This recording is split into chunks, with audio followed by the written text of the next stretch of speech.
Hello दोस्तों, तो स्वागत है आप सबका आपके अपने यूट्यूब चैनल इग्नियो IQ हिंदी पे। तो आज हम पढ़ेंगे हमारे सब्जेक्ट कोड BHTAE 182 के इकाई 5 यानी चैप्टर 5 वर्ण का उच्चारण स्थान।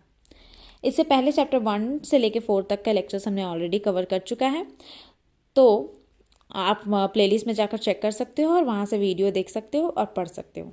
ठीक है, शुरुआत करते हैं। तो सबसे पहले हम बात करते हैं वर्ण की परिभाषा। तो वर्ण मनुष्य की वागेंद्रिय द्वारा अभिव्यक्त ध्वनि की सबसे छोटी अर्थभेदक इकाई का व्यवस्थित एवं लिपिबद्ध रूप है। यानी जब हम बोलते हैं, जो हमारी इंद्रियां उस वक्त काम कर रही होती है, यानी वर्क कर रही होती है, उसे हम वागेंद्रियां कहते हैं। ठीक है, जो हमारी इंद्रियां अंदर की वर्क करती है उसे हम वागेंद्रियां कहते हैं। तो कुल मिलाकर हम डिफाइन कैसे करेंगे? हम समझते हैं कि जो हमारे मुख जो हम बोलते हैं उस वक्त हमारी इंद्रियां जो वर्क कर रही होती है और उसके द्वारा ही हम विचारों का अभिव्यक्त करते, विचारों को एक दूसरे को के सामने प्रकट करते हैं, विचार अभिव्यक्त करते हैं। वैसे वर्ण को हम उसे ही वर्ण कहेंगे। यानी कि जो हमारे बोलते वक्त जो हमारी इंद्रियां वर्क कर रही होती है उसके द्वारा ही हम जो अपने विचारों को अभिव्यक्त करने में सहायक रूप होते हैं उसे ही वर्ण कहते हैं। ठीक है, वर्ण का यूज़ हम करते हैं उसमें ही। अब जैसे कि हम लोगों ने पढ़ा था कि हिंदी की अपनी लिपि होती है, देवनागरी लिपि। तो ये लिपिबंध हुआ। तो डेफिनेशन को अभी हमने जैसे देखा कि वर्ण क्या है, तो वर्ण मनुष्य की वागेंद्रियों द्वारा अभिव्यक्त ध्वनि की सबसे छोटी इकाई है जिसका व्यवस्थित एवं लिपिबद्ध रूप है। लिपिबद्ध रूप कैसे है? क्योंकि हिंदी का जो लिपि है वो देवनागरी लिपि है, इससे हमें पता चलता है कि वो उसका एक व्यवस्थित एवं लिपिबद्ध रूप भी है। ये हो गया कि वर्ण क्या है। अब देखते हैं कि वर्ण की विशेषताएं क्या है। वर्ण की विशेषताएं क्या है? ये सबसे छोटी इकाई है, सबसे छोटी इकाई है, इसे दो भागों में खंडित नहीं किया जा सकता। दूसरा क्या है? इसे दो भागों में खंडित यानी दो भागों में पार्ट वाइज नहीं किया जा सकता।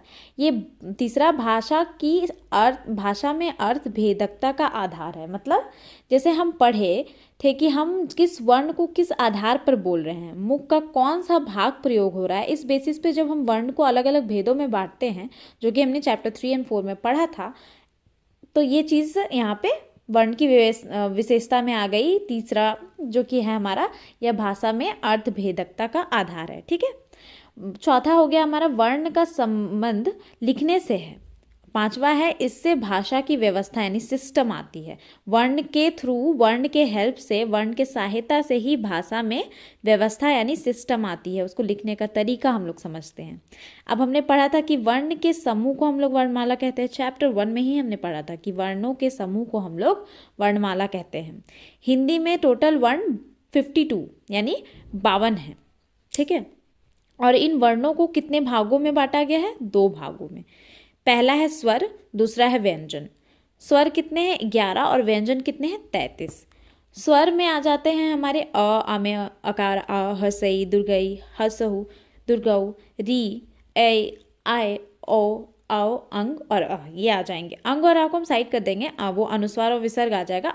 ओ तक हमारा जो है वो स्वर है। ठीक है, और व्यंजन में हमारा आ जाएगा क से लेकर ड़ा तक, मतलब ज्ञ, श्रा, ड़ा, ढा, ड़ा। ठीक है, तो स्वर और व्यंजन को हम जब डिफ्रेंशिएट करें तो स्वर उन वर्णों को कहा जाता है जिसका उच्चारण बिना किसी बाधा या अवरोध के हो। ठीक है, वहीं व्यंजन के उच्चारण में बाधा और अवरोध देखा जाता है। दूसरा पॉइंट डिफ्रेंशिएट करने का क्या होगा कि स्वर जो है वो किसी अन्य की सहायता की आवश्यकता नहीं पड़ती है, पर व्यंजन को बोलने में स्वर की सहायता पड़ती है। ठीक है, डिफ्रेंशिएट क्या हुआ कि स्वर स्वतंत्र होते हैं, इसमें कोई अवरोध या बाधा नहीं होती है, ये बिना किसी के सहायता के हम लोग उच्चारण इसका करते हैं स्वर का। और व्यंजन का क्या हुआ कि व्यंजन के उच्चारण में बाधा यानी अवरोध होता है, ये अस्वतंत्र होते हैं और ये स्वर की सहायता से बोली जाती हैं। ठीक है, अब स्वर वर्णों की विशेषताएं हम लोग देखेंगे। वर्ण की विशेषताएं देख ली, अब हम लोग स्वर वर्णों की विशेषताएं दिखाएंगे। स्वर वर्ण कौन कौन से? आ, आमे, अकार, आ, हर्षई, दुर्गई, इन सब की विशेषता हम देखेंगे। स्वर वर्ण स्वर पूर्ण रूप से स्वतंत्र होते हैं। ठीक है, स्वर पूर्ण रूप से स्वतंत्र होते हैं, इसमें किसी का मेल नहीं होता है।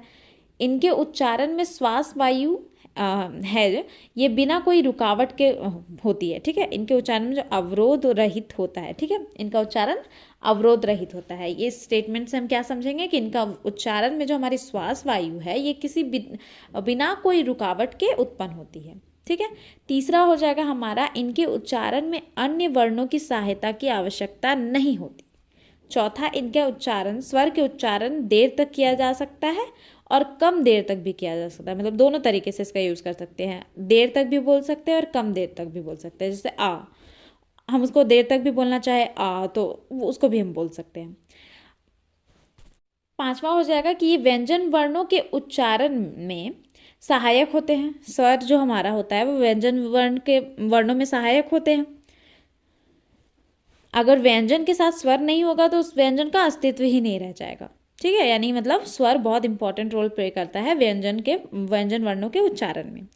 अब स्वर हमारा हो जाएगा छठा, स्वर के उच्चारण में ध्वनि पूरे मुख विवीर में गूंजती है। जैसे आप बोलोगे आ तो ये पूरे मुंह में गूंजेगी, ठीक है। अब हमने देख लिया कि स्वर वर्णों का विशेषताएं देख ली। अब हम देखते हैं व्यंजन वर्णों की विशेषताएं। तो व्यंजन वर्ण की विशेषताएं कौन कौन सी है? पहली तो हो जाएंगी कि व्यंजन स्वतंत्र रूप से स्वयं उच्चारित नहीं होते। जैसे कि हमने पिछले चैप्टर 3 में पढ़ा था कि ये स्वर की सहायता से उत्पन्न होते हैं, ये स्वरों की सहायता से उच्चारित होते हैं। व्यंजन के उच्चारण में वायु मार्ग में अवरोध होता है, यानी रुकावट पैदा होती है। वर्णों के उच्चारण में श्वास नाली और वायु मार्ग में रुकावट पैदा होती है। व्यंजन के उच्चारण में वायु अबाध गति से नहीं निकलती, यानी व्यंजन का उच्चारण हम देर तक नहीं कर सकते, ठीक है। या व्यंजन अवरोध उच्चारण अवयवों की स्थिति पर निर्भर करता है, यानी इसका मतलब क्या हुआ, उच्चारण हमारे अंग पर निर्भर करता है। जैसे पिछले चैप्टर में हमने देखा था कि डिफरेंट स्थिति में उच्चारण जो है, उच्चारण की गति और उच्चारण पर जो प्रभाव पड़ रहा है वो अलग अलग तरीके से पड़ रहा है। अब है हमारा स्वर की सहायता से उच्चारित होने के कारण इनका उच्चारण देर तक नहीं किया जा सकता। व्यंजन का उच्चारण क्यों देर तक नहीं किया जाता है? स्वर की सहायता से ही उत्पन्न होता है, इसलिए व्यंजन का उच्चारण हम लोग देर तक नहीं कर सकते। व्यंजन के उच्चारण किसी विशेष स्थान से होता है और इसे बोलने में जो हमारे मुख में ये पूरा नहीं गूंजता है, लेकिन स्वर में जो है वो उच्चारण में हमारे पूरे मुख में गूंजता है, ठीक है। तो व्यंजन के आधार पर हिंदी की वर्ण व्यवस्था अलग अलग भागों में बांटी गई है, ठीक है। व्यंजन के आधार पर जो हमारी हिंदी की वर्ण व्यवस्था है वो अलग अलग भागों में बांटी गई है। तो ये कुल 5 वर्ग में बांटा गया है। 5 में से कौन कौन सा वर्ग? एक है क वर्ग, जिसमें क से लेकर अंगा तक। च वर्ग, च से लेकर इया तक। ट वर्ग हो जाएगा हमारा ट से लेकर मूर्धना तक। त वर्ग हो जाएगा त से लेकर ना तक। और 5वां है हमारा प वर्ग, जो कि प से लेके माँ तक हो जाएगा। तो ये क से लेके पा वर्ग तक जो बांटा गया है, इसमें टोटल हमारा 25 व्यंजन हो गया। या रा ला वा ये अंतस्थ व्यंजन हो जाएंगे, जो कि 4 है। ताली बशा मूर्धन सा दंती सा और हा, ये भी 4 है। तो ये यहाँ से व्यंजन वर्णों की संख्या कितनी हो गई? 33, ठीक है। अब हमने कुछ देर पहले देखा था कि टोटल जो हमारे वर्ण है वो 52 है, बट यहाँ पे हमने देखा कि स्वर 11 है, व्यंजन 33 है। तो जो कुल मिलाकर 11 और 33 हो गए 44। और अंग और अह को अगर हम अनुस्वार और विसर्ग को जोड़ दे तो दोनों दो और मिलाकर 46 ही हुए। 52 कहाँ से हुए? तो 52 में से 46 ये हुए। अब जो बचे हैं वो देखो, वो हो जाएंगे हमारे द्विगुण व्यंजन। द्विगुण व्यंजन क्या है? द्विगुण व्यंजन 2 होंगे और एक संयुक्त व्यंजन है, संयुक्त व्यंजन 4 होंगे। तो ये 6 मिलके हमारे टोटल हो जाएंगे 52 वर्ण। अब द्विगुण व्यंजन क्या है? द्विगुण व्यंजन है ड़ा और ढा। ये द्विगुण व्यंजन इसलिए कहा जाता है क्योंकि इनमें 2 गुण देखा जाता है, यानी 2 व्यंजन का मेल का विशेष महत्व होता है, ठीक है। और संयुक्त व्यंजन जो 4 हमारे हो जाएंगे वो है संयोगी छ, त्र, ज्ञ और श्रा। ये व्यंजन 4 है। अधिक व्यंजनों के मिलने से बनते हैं और अधिक व्यंजनों से मिलने से बनते हैं, उन्हें हम संयुक्त व्यंजन कहते हैं, ठीक है।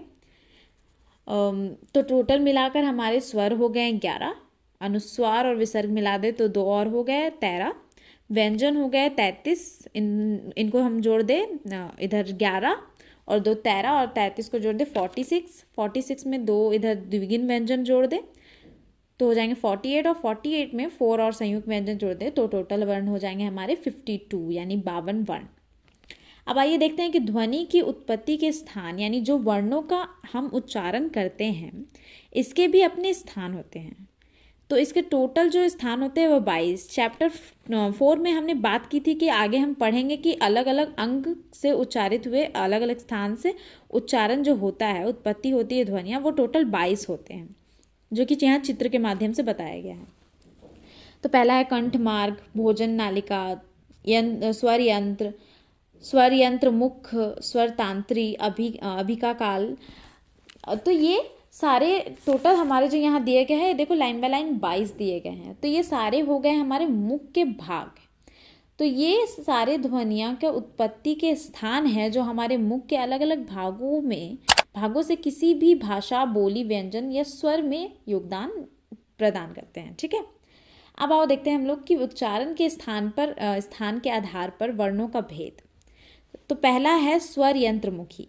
जिस वर्ण का उच्चारण स्वर यंत्र मुख से किया जाता है उसे स्वर यंत्र मुखी कहते हैं। ठीक है, इसे ककाल्य स्वरतंत्रीय भी कहा जाता है। हिंदी वर्णमाला में जो हमारा ह है वो इस श्रेणी में आता है। ठीक है, दूसरा है हमारा कंठ्य। तो कंठ्य जो उच्चारण के स्थान के आधार पर वर्णों का भेद है, पहला था हमारा स्वर यंत्र मुखी, दूसरा है कंठ्य। जिस वर्ण का उच्चारण कंठ से हो यानी हमारे गले से हो उसे हम कंठ्य कहेंगे। ठीक है, जैसे आ में आकार आह, का, ख, ग, घ, अंगा, ये सारे हमारे कंठ में आ जाएंगे, कंठ के श्रेणी में आ जाएंगे। ठीक है, तीसरा है तालव्य। तालव्य मतलब जिस वर्ण का उच्चारण हमारे तालु से हो वैसे वर्ण को हम तालव्य कहेंगे। जैसे इसे स्पर्श व्यंजन भी कहते हैं। जैसे ई से इमली, हसई, दुर्गई जो है हमारा, यानी ई से इमली और बड़ी ई से इख वाला इसमें इस श्रेणी में आ जाएगा। च से ले च, छ, ज, झ, इया और अंत से या और ताली बशा हमारे इस श्रेणी में आएगा। चौथा है मूर्धन्य। जिस वर्ण का उच्चारण मुख से हो उसे हम वैसे वर्ण को हम मूर्धन्य वर्ण कहेंगे। ठीक है, इस श्रेणी में मूर्धा पर जीवा के स्पर्श से उच्चारण संभव होता है, यानी कि जो हमारा मुंह है वो जीव से स्पर्श होकर जो हम वर्ण बोलते हैं वो उच्चारण इसका संभव होता है। फॉर एग्जाम्पल इसका श्रेणी में आ जाएगा री, ट, ठ, ड, ढ, मूर्धन्य, रा और ताली बिशा। ठीक है, पांचवा है ओष्ठ। ओष्ठ क्या हो जाएगा? ओष्ठ मतलब होता है ओठ। तो जिन वर्णों के उच्चारण, ट्रिक है बस, जिन वर्णों के उच्चारण में ओठ का प्रयोग होता है वैसे वर्ण को हम ओष्ठ व्यंजन कहेंगे, ओष्ठ वर्ण कहेंगे। इन्हें द्योत्स भी कहा जाता है। ठीक है, यानी इन्हें द्योस्त भी कहा जाता है इसलिए कि इसमें दांत और होठ दोनों का भी प्रयोग होता है। अब है छठा हमारा दंत्य। जिन वर्ण, दंत्य मतलब दांत, तो सब बात जिन वर्णों का उच्चारण दांत से हो। इस श्रेणी में पूरा ट वर्ग जो हमारा त वर्ग है, त, थ, द, ध, न, ये हो जाएगा हमारा दंत्य व्यंजन। अंतस्थ, ऊष्म व्यंजन, ये सब इसमें आते हैं, इस श्रेणी में दंत्य श्रेणी में आते हैं। ठीक है, सातवां है वत्स्र। जिन वर्ण का उच्चारण मसूड़े और जीव की मदद से हो वैसे वर्ण को वत्सर्य कहते हैं। ठीक है, जैसे ला, दंती सा और रा। और आठवां हो जाएगा कंठ तालव्य। जिन वर्णों का उच्चारण कंठ और तालु से हो, कंठ मतलब गले, तालव्य मतलब तालु से हो, दोनों से हो, वैसे वर्ण को हम कंठ तालव्य कहेंगे, जैसे अय और आय। आगे है हमारा कंठोस्त्य। जिन वर्णों का उच्चारण में कंठ और होठ दोनों का प्रयोग हो वैसे वर्ण को हम कंठोस्त्य कहेंगे। फॉर एग्जाम्पल में आ जाएगा इसमें ओ और आओ। अगला है हमारा दंतोस्त्य। दंतोस्त्य क्या हो जाएगा? जिनके उच्चारण में दांत और होठ दोनों का प्रयोग हो। एग्जाम्पल हो जाएगा व और फ। अनुनासिक, नासिक्य, ये लास्ट है हमारा अनुनासिक और नासिक्य। ये क्या है? जिन वर्णों का उच्चारण मुख से हो परंतु वायु जो है यानी हवा जो है वो नाक से निकल रही हो, वैसे वर्ण को हम अनुनासिक नासिक्य कहेंगे, जैसे रा, इया, मूर्धन्य, ना, मा इत्यादि। तो इस तरह से कौन से वर्ण कौन से स्थान से उत्पन्न हो रहे हैं, ये एग्जाम्पल्स यहाँ दिए हुए हैं, आप सब पढ़ लो, आप सब ये पढ़ लो। और इस तरह से ये चैप्टर बहुत छोटा था और ये हमारा कंप्लीट होता है। तो इस तरह से चैप्टर 5 भी हम कंप्लीट कर लेते हैं। पर इस चैप्टर को समझने के लिए चैप्टर 3 एंड 4 का समझना बहुत ज़रूरी है। तो आप प्लेलिस्ट में जाकर पहले चैप्टर 3 एंड 4 की वीडियो देख लें, फिर चैप्टर 5 को समझने की कोशिश करें। Thank you and don't forget to like, share and subscribe our channel and also to press the bell icon. Thank you.